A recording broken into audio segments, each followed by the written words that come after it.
Voici donc une affaire qui, en réalité, n'en est pas une.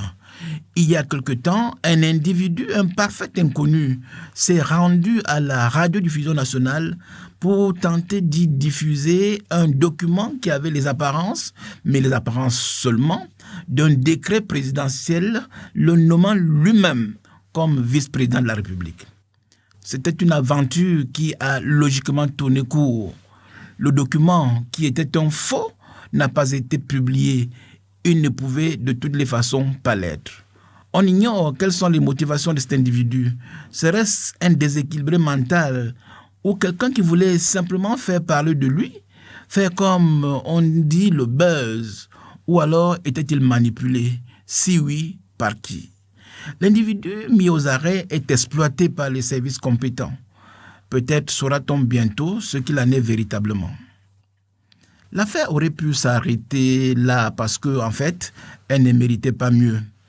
Mais des esprits malveillants, à travers les réseaux sociaux numériques et les médias classiques, ont cru devoir s'en saisir pour disserter sur ce qu'ils considèrent ou ce qu'ils croient être une dégénérescence des institutions, leur rengaine favorite de ces derniers temps.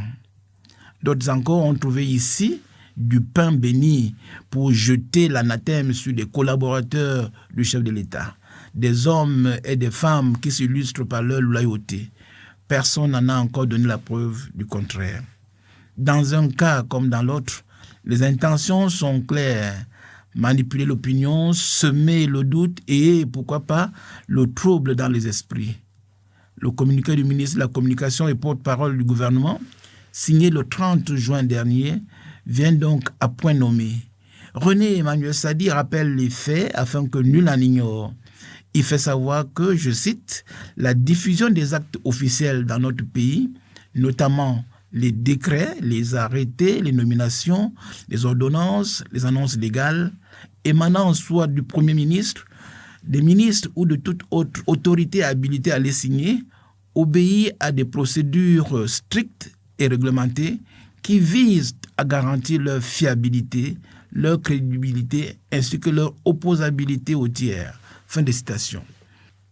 Et s'agissant des textes du chef de l'État, leur publication suit, peut-on lire dans le communiqué, un circuit officiel codifié et centralisé au sein de la présidence de la République. Pour terminer, le gouvernement de la République invite les concitoyens à un peu plus de vigilance et de discernement en attendant l'aboutissement de l'enquête en cours.